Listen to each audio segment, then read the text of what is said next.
প্রিয় বন্ধুরা, আসসালামু আলাইকুম। শুভ অপরাহ্ন।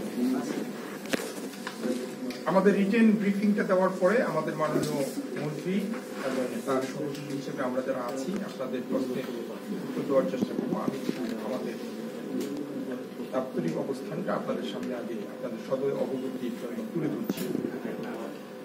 প্রিয় সাংবাদিকবৃন্দ, আপনারা ইতিমধ্যেই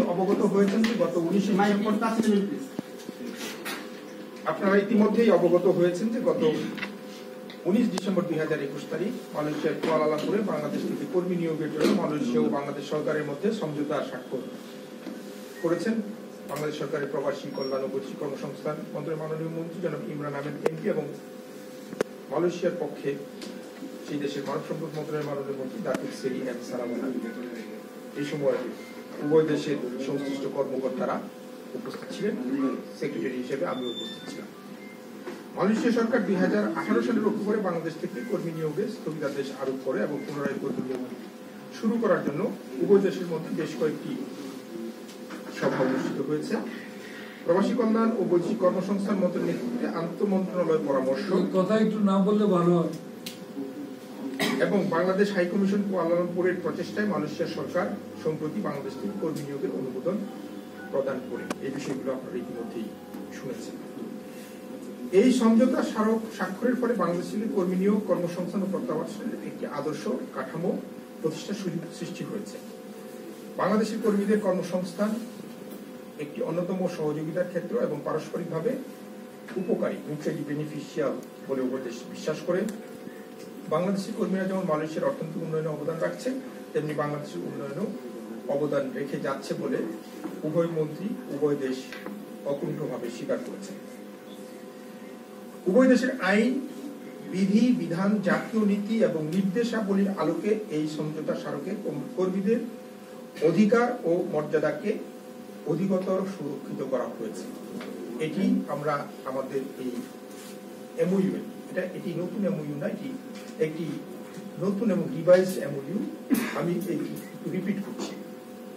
উভয় দেশের আইন, বিধিবিধান, প্রবিধান, জাতীয় নীতি এবং নির্দেশাবলীর আলোকে এই সমঝোতা স্মারকে কর্মীদের অধিকার ও মর্যাদাকে অধিকতর সুরক্ষিত করা হয়েছে।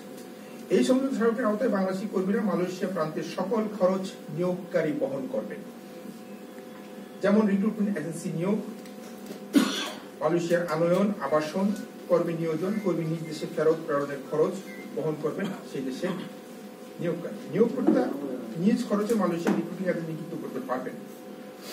মালয়েশিয়া আসার পর বাংলাদেশি কর্মীরা ইমিগ্রেশন ফি, ভিসা ফি, স্বাস্থ্য পরীক্ষার খরচ, ইন্স্যুরেন্স সংক্রান্ত খরচ, করোনা পরীক্ষার খরচ, কোয়ারেন্টাইন খরচ যদি লাগে সকল ব্যয় মালয়েশিয়া নিয়োগকারী কর্তৃপক্ষ বা কোম্পানি বহন করবে। নিয়োগকারী কর্মকর্তা কর্মীর মানসম্মত আবাসনের ব্যবস্থা করবেন, বীমা, চিকিৎসা ও অন্যান্য কল্যাণ নিশ্চিত করবেন। ফলে আশা করা যায় কর্মীর অভিবাসন খরচ অনেক কমে আসবে। প্রত্যেক কর্মীকে মালয়েশিয়ার এমপ্লয়িজ সোশ্যাল সিকিউরিটি অ্যাক্ট 1969 আওতায় কর্মকালীন দুর্ঘটনা ও কাজের কারণে শারীরিক সমস্যা হলে চিকিৎসা, পুনর্বাসন ও ক্ষতিপূরণ পাবে। ফলে কর্মীরা বিনামূল্যে চিকিৎসা পাবেন। অস্থায়ী অক্ষমতার সুবিধা, স্থায়ী অক্ষমতার সুবিধা, নিরবিচ্ছিন্ন উপস্থিতি ভাতা, ডিপেন্ডেন্ট বেনিফিট, পুনর্বাসন সুবিধা সহ মালয়েশিয়ার আইন অনুযায়ী প্রযোজ্য সকল সুবিধা পাবেন। এই সমঝোতা স্মারক অনুযায়ী বাংলাদেশ কর্তৃক প্রেরিত বৈধ রিক্রুটিং এজেন্সি সমূহের তালিকা থেকে নিয়োগকারী মালয়েশিয়া সরকারের বিধি অনুযায়ী বাংলাদেশি এজেন্ট বেছে নেবেন। এই বিষয়ে মালয়েশিয়া সরকার স্বচ্ছতা ও ন্যায্যতা নিশ্চিত করবে বলে সমঝোতা স্মারকে সুস্পষ্টভাবে উল্লেখ করা হয়েছে। এই সমঝোতা স্মারক স্বাক্ষরের পরে পরবর্তী প্রয়োজনীয় আনুষ্ঠানিকতা সম্পন্ন পূর্বক বাংলাদেশ থেকে অচিরেই মালয়েশিয়ার কর্মী গমন শুরু হবে বলে আশা করা হচ্ছে। প্রিয় সাংবাদিক বন্ধুগণ, আপনাদের অবগতির জন্য আমরা এই সমঝোতা স্মারকের পরবর্তী সময়ে মাননীয় মন্ত্রীর সাথে সেই দেশের স্বরাষ্ট্র মন্ত্রী মহোদয়ের সবার বিষয়ে আলোকপাত করতে চাচ্ছি। গতকাল মালয়েশিয়ার স্বরাষ্ট্রমন্ত্রী দাতো সেরি হামজা বিন জয়নুদ্দিনের সাথে মালয়েশিয়ার পুত্রজায়ায় বৈঠক করেছেন মাননীয় মন্ত্রী। বৈঠকে অধিকতর সুশৃঙ্খল ও স্বচ্ছ প্রক্রিয়ায় বাংলাদেশ থেকে কর্মী মালয়েশিয়া প্রেরণ বিষয়ে অত্যন্ত ফলপ্রসূ আলোচনা হয়েছে। এই বৈঠকে মালয়েশিয়া অবস্থানরত প্রবাসী বাংলাদেশিদের সার্বিক কল্যাণ নিশ্চিত করার বিষয়ে গুরুত্বপূর্ণ আলোচনা অনুষ্ঠিত হয়। মালয়েশিয়ার স্বরাষ্ট্রমন্ত্রী বাংলাদেশ থেকে সকল সেক্টরে কর্মী প্রেরণের ক্ষেত্রে নতুন সমঝোতা স্মারক স্বাক্ষর করায় বাংলাদেশের মন্ত্রীকে অভিনন্দন জানিয়ে বলেন যে শ্রম অভিবাসনের ক্ষেত্রে কর্মীর কল্যাণকে অগ্রাধিকার দিতে হবে এবং এক্ষেত্রে একটি কর্মীও যেন কোনরূপ হয়রানির শিকার না হন সে বিষয়ে তার মন্ত্রণালয় সর্বোচ্চ সহযোগিতা প্রদানে প্রস্তুত আছে বলে তিনি মাননীয় মন্ত্রীকে অবহিত করেন। এই প্রসঙ্গে তিনি মালয়েশিয়ায় অনিয়মিতভাবে অবস্থানরত বাংলাদেশি কর্মীদের নিয়মিতকরণ এবং তাদের জন্য উপযুক্ত কর্মসংস্থানের ব্যবস্থা করার লক্ষ্যে মালয়েশিয়াস্থ বাংলাদেশ হাইকমিশন ও মালয়েশিয়া স্বরাষ্ট্র মন্ত্রণালয়ের সমন্বয়ে একটি কমিটি গঠনের প্রস্তাব দেন। তিনি বলেন যে কোর্ট আমরা চাই একজন বিদেশি কর্মীও যেন অনিয়মিতভাবে মালয়েশিয়ায় অবস্থান করতে না হয়।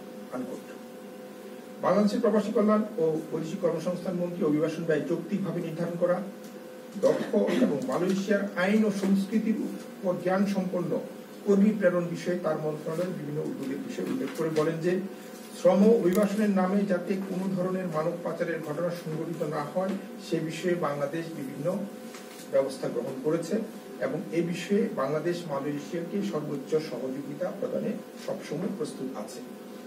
এছাড়াও বাংলাদেশ থেকে নিরাপত্তা কর্মী নিয়োগে মালয়েশিয়ার সাম্প্রতিক সিদ্ধান্তের জন্য তিনি মালয়েশিয়ার স্বরাষ্ট্রমন্ত্রীকে ধন্যবাদ জানান। প্রবাসী কল্যাণ ও বৈদেশিক কর্মসংস্থান মন্ত্রী মালয়েশিয়ার স্বরাষ্ট্রমন্ত্রীকে বাংলাদেশ সফরের আমন্ত্রণ জানালে তিনি সহসাই বাংলাদেশ সফরের আগ্রহ ব্যক্ত করেন। এই দ্বিপাক্ষিক আলোচনার সময়ও সচিব হিসেবে আমি এবং সে দেশের হাই কমিশনার এবং মালয়েশিয়ার স্বরাষ্ট্র মন্ত্রণালয়ের ঊর্ধ্বতন কর্মকর্তারা উপস্থিত ছিলেন। আপনাদের সকলকে ধন্যবাদ।